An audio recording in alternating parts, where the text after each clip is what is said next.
Hi, Soon Hoe. Hi. Hello. Hey. Oh, so you're Jason, is it? Jason is your English? The Aussies have problem remembering my name. Yeah, true enough, very true.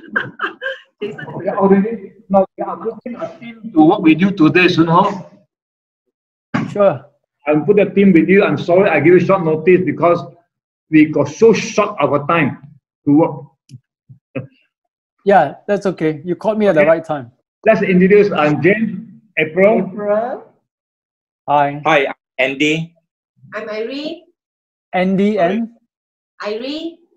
Andy and Irene. Okay. Irene. Hi. Our purpose of today's meetup with you is three things, Soon Hoe. Number one, Andy is the producer of the project. I am an artist. I talk art. You should have seen it in our Facebook, and they link it to YouTube. Yes. Now we reckon that over the months and over the next few months, we are going to do a lot of artist interview. We condense it and we will broadcast it to a bigger audience. So this is our first try run. We want to able to get the artists visible, not in the confine of their friends or gallery. Okay. I'm an artist first and foremost. So you started off asking the right question. So I used to do a lot of charcoal drawing. I didn't start off actually professionalizing that bit of the charcoal drawing because I felt that my work was not, it didn't tell enough, a strong enough a story. So it's more just, just drawing stuff, objects. So I'm also an artist in the musical sense. So I'm a musician. And yeah, good. Yeah. So I find myself a creative artist. So I create stuff. So be it through charcoal drawing or music and as well as photography. So photography is what you see actually. So that is the art form that I started off projecting. Basically trying to make a living out of photography. So some people ask, why was photography the first avenue to professionalize my creative work? It is just more of serendipity. So it's just how it happened that I started with photography. So to answer your question, what is my art form? Where it's basically I'm trying to choose a medium to project what I have in my mind or in my heart from a creative sense. So while the photography has been launched, I went into it professionally in 2015. But at this time, for example, this year, because of the pandemic, I can't hold any exhibitions here in Melbourne. I have actually dived back into my music. So my album is going to be launched hopefully by end of this year. So I'm working on my album now. Do you do stuff from Vasily Kandinsky? Sorry? Vasily Kandinsky, he uses music to transform to art. No, I'm not that way. Yeah, okay, yeah, good. So to answer, yes, I'm trying to answer a question by showing you how the art form, the situation and the circumstances direct my direction. So the photography that you see on my website, Soon Hoe, and the first body of work, actually the body of work that launched my work, a lot of people have commented on it. If I didn't tell them it's photography, they will say it looks like charcoal drawings, because that's where it comes from. I like black and white charcoal drawing. That's what I used to do. Yeah, from a long time ago. I see. I've seen your photos just now. The one with the waves, a lot of waves, a lot of water.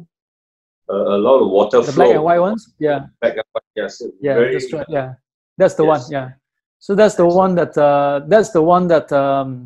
launched my career actually into the artistic world. I see. Yeah. Is that your direction, or do you have something new in hand now? So I have developed 3 conceptual works that you see on my website, and one which is more you can call it landscape, but it was taking pictures of a place that I visited in Australia, in the outback, that really touched me. It was a really special place, and I developed a body of work out of visiting that place. So that body of work is called Wonderland. So it's more Australian themed body of work. But the other 3 body of works that you see, so Invoke Momentum is the black and white waves that you see, and then there's a Forest Unmasked. So Forest Unmasked is also it's a conceptual photography. Again, to me, an art form is a projection of one's inner self. When you write music, when you write lyrics, a lot of it is about a bit, in my case anyway, what happened in my previous life, of how I feel about certain things. Then I try to express it in a certain art form. So for Forest Unmasked, I like. So I'm a nature going person. I'm a strong conservationist, and I like being in nature. And Forest Unmasked is about me going into the forest, and I wanted to strip away the typical structure of a forest and try to project the feelings someone would have when you walk into a forest.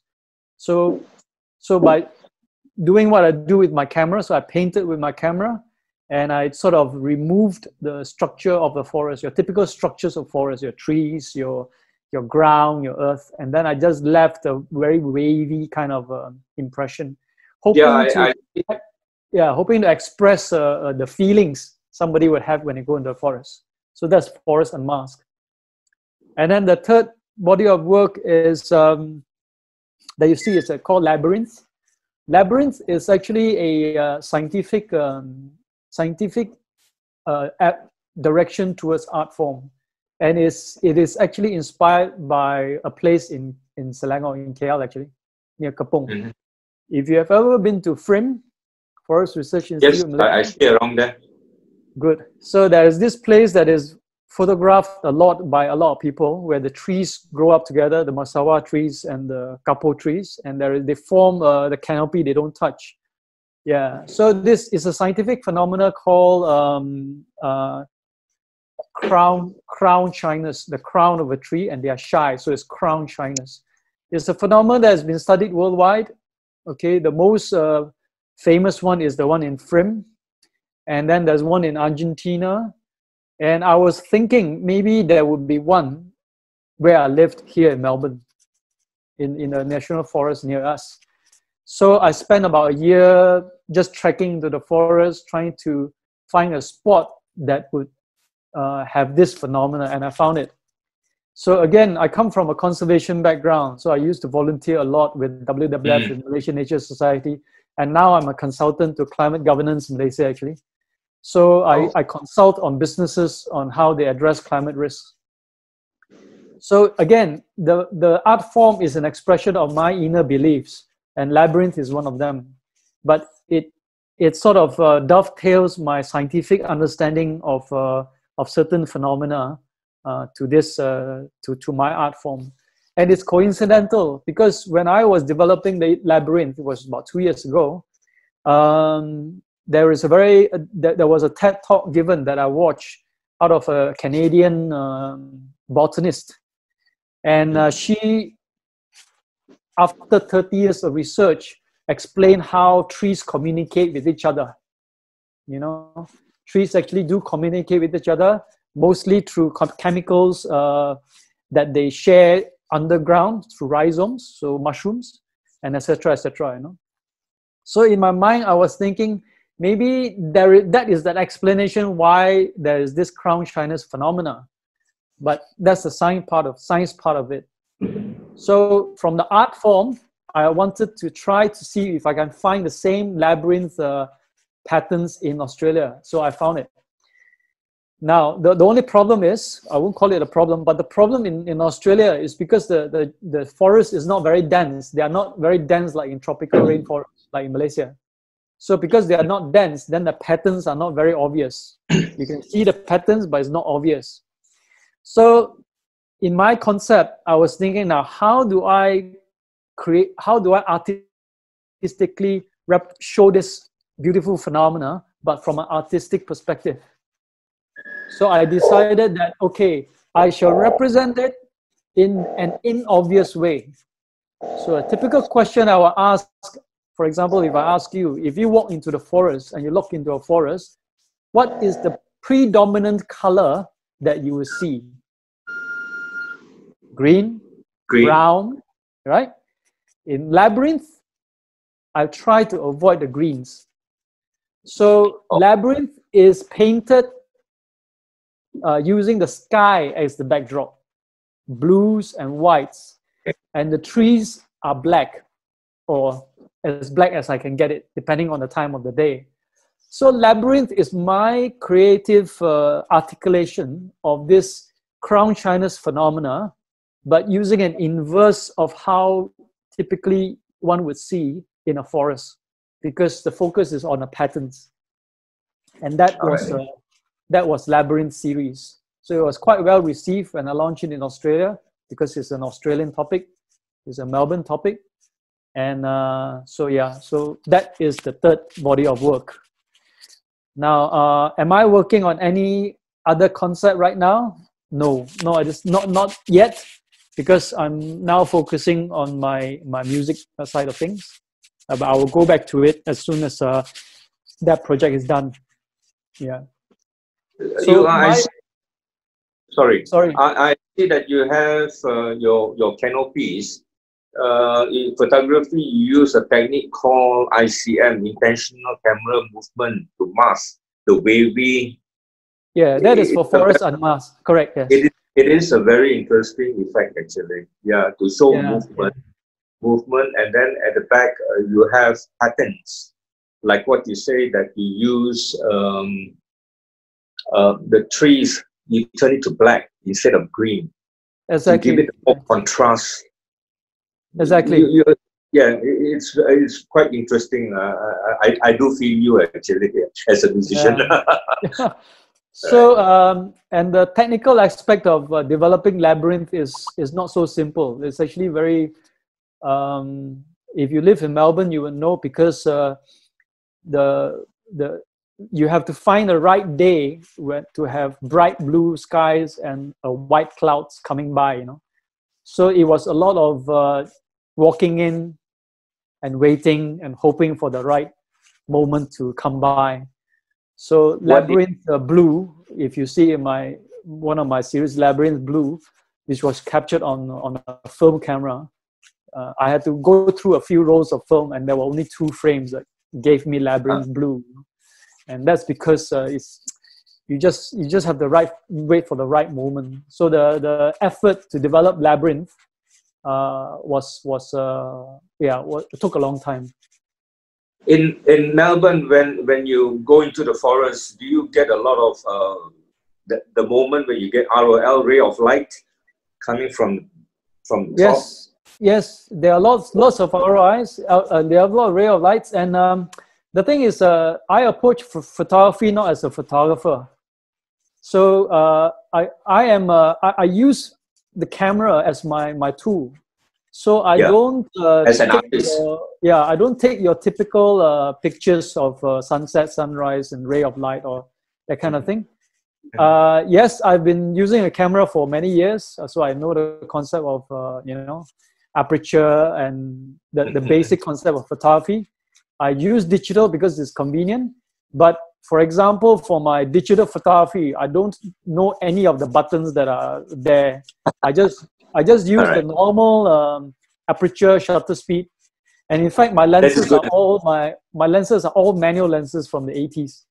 So the lens are very old lens. It's just the body is electronic, and I try to use film when I can, because I like the feeling of film. I mean, nothing against digital. Digital is very good, But for my work, it just works better in some instances for what I want to conceptually create.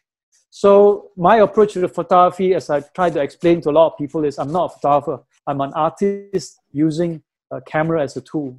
As I would be using music as a tool, my album is launched. So I'm an artist, but I'm going to use music as a tool for that album, you know. So that's how I see myself. Wow, that's great. That's good. I see. That's looking forward to your album anyway. when Sorry, when April. I think your connection is bad. Yeah. Sorry. Just go ahead first. Go ahead. When will it be launched? Your album.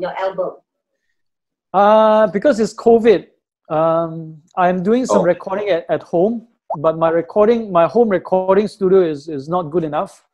So I'm waiting for the lockdown to be over. Then I've got to book the studio to do the recording. But the songs are already developed. The structures are there. The musicians are on standby. I'm just waiting for the right time to go back into the studio. Yeah. I see. Thanks. Nice talking to you. We hope to see some of your postings, more of your postings in MAPG, in our FB site. Yeah, looking forward to. Yeah. Yeah. So I'm new to the FB group. James just added me on, and admittedly, I'm not an active Facebook user. I look at it every now and then. No worries. Do drop by when you're free. Yeah, but I will do that. Yeah, I will do that and contribute some ideas. Yeah, very good. I like the topic. You know, I'm an artist. I talk art. That was good. Yes. I'm an artist. Incidentally, because I'm an artist that talk art. Sorry. Yeah. Yeah. All right.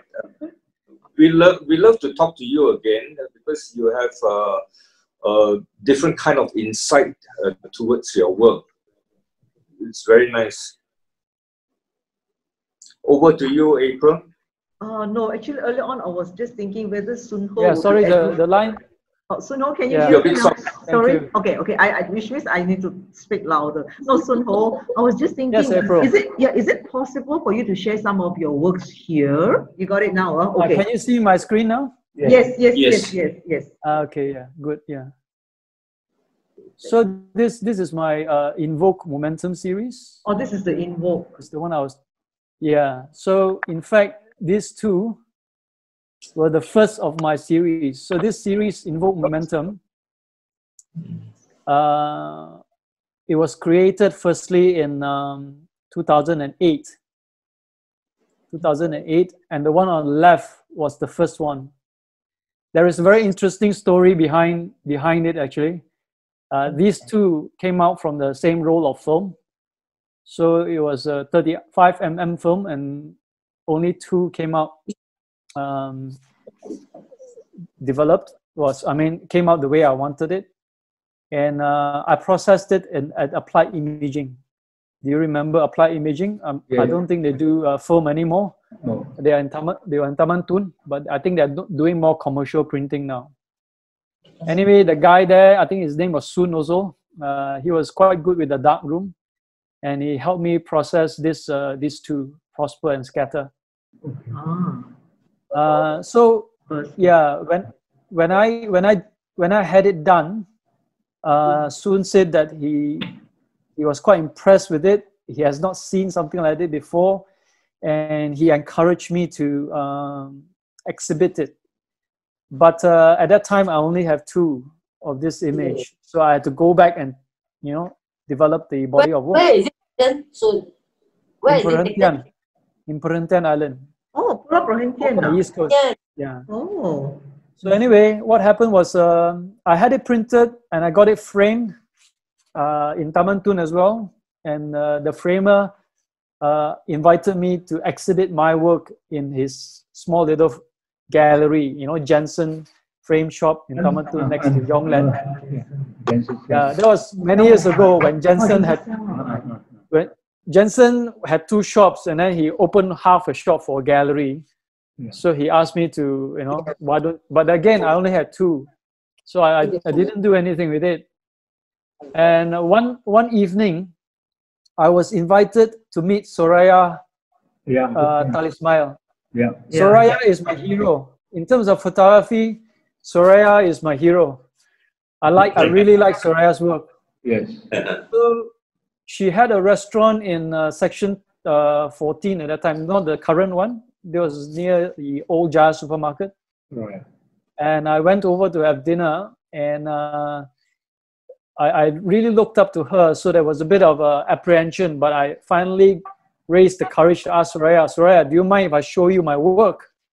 And I showed her this too. Then it was already printed and framed. So I went to my car, took it out and showed it to her. And she really liked it. She says, why don't you exhibit in my gallery? Because in her restaurant, she had a little gallery at the side.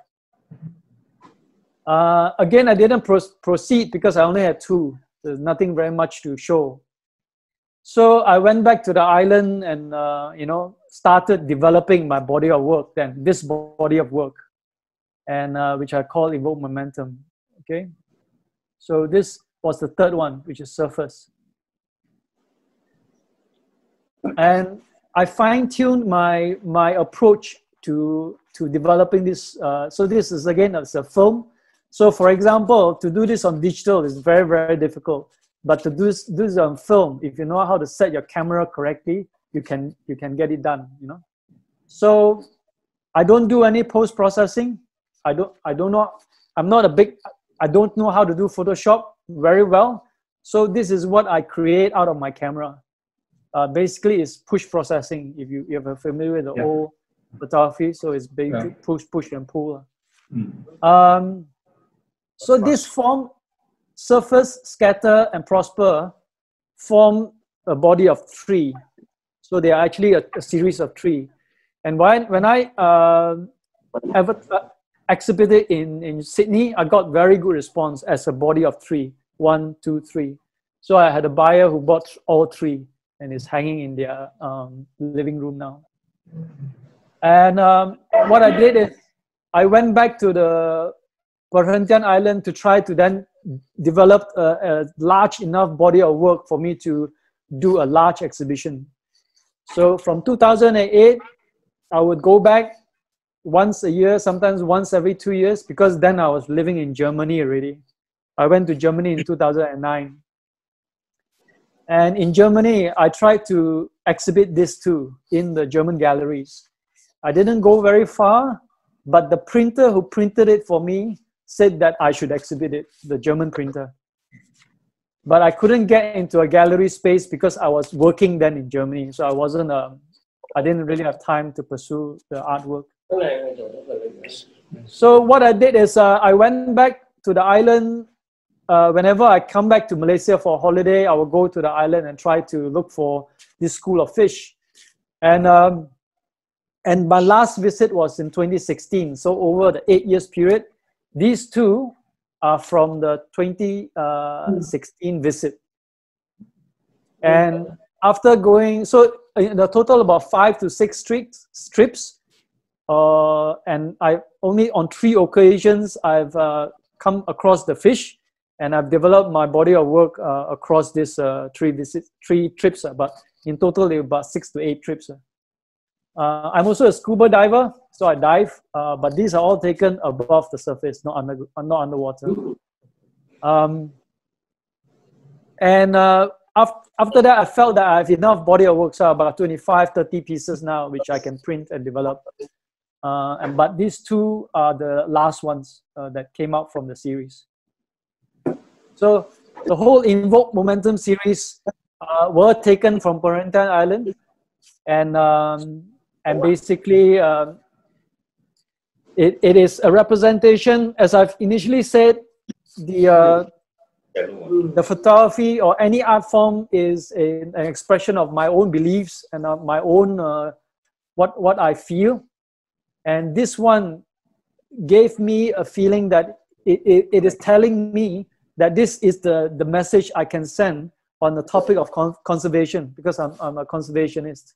I like the marine environment, and Perhentian especially is a very special place for me, because the first time I went there was in 1991, And my last time I went there was 2 years ago, and I've seen how the coral bleached. The degradation in the marine environment is actually very bad. So, and this sort of helped me. So this is one of my favorite as well. This is called Grace. Grace number 1. Grace is okay. If you look at it, to me, it tells me the gracefulness of the sea, you know, and this one sort of answers the question: why do I use black and white when the sea is so colorful? You know, the marine environment is so colorful. But why did I choose black and white? Because black and white is more emotionally expressive, from my perspective. It tells the story a lot stronger when you want to talk about emotions. When you want to talk about pretty, you want to talk beautiful, you know, really, really stark messages, color is very good. But when you want to touch on softer things, when you want to talk about gracefulness, when you want to talk about sadness, when you want to talk about movement, you know, I personally feel black and white expresses it better for me. And that's why I chose black and white. And this Grace is a classic, is a very good example of that. You know, when you look at this, this is the actual print is 1.2 meters, so it's about 4 feet in 4 feet in the horizontal. You can actually see the you can feel the gracefulness of it. You know? So that's my body of work for So if I were to host an exhibition, a solo exhibition for you, 10,000 square feet. 10,000 square feet is one building, 3 floors. Average floor per square. Average floor is about 3,500 to 4,000 square feet. Okay, I have to try to imagine it. I will send it to you. I will get them to organize it and send to you the floor plan. Yeah, okay. The floor plan and the photo of the building. 10,000 square feet, 3 floors. Okay. Are you game for the size or not? I have to try to imagine it. I mean, I'm not sure. Well, firstly, I'm already fearing the cost of producing my work because I've explained to you the cost is very expensive. I understand your cost of your cost. But the size, I can feel it. I can feel it. My idea is that if I were to embark a solo for you, the first solo in KL, I'm quite aware of your cost. But don't bother about the cost because I will get underwriters. Okay? Right. Don't let the cost hamper you or your inspiration. So I will get people to underwrite because I got a lot of friends who are underwriters for art exhibition. They are in it not because of the pieces itself, but they just want to make ensure good, powerful work appear in Malaysia. The same thing that we operate in Hong Kong, the same. Okay. Okay. So we leave that aside. Number 2, if I were to get Soraya to do a co-host with you, will you be interested or not? Absolutely. Okay, she's my hero. She's my good friend. I will talk to Soraya when your things are in place. I'll get Soraya, I'll get Eric Paris, and they will look to come to co-host with you. So these are the legend in Malaysia. They're all my good buddies. So you put that in mind, Homo. Okay. Okay. We will be disturbing you again. After this, we are going to discuss the game plan. We'll come back to you and we might go for another interview with you. Have a good day. Thank you very much. Thank you. Thank you for meeting you guys. Yeah. It was great talking to you. Bye.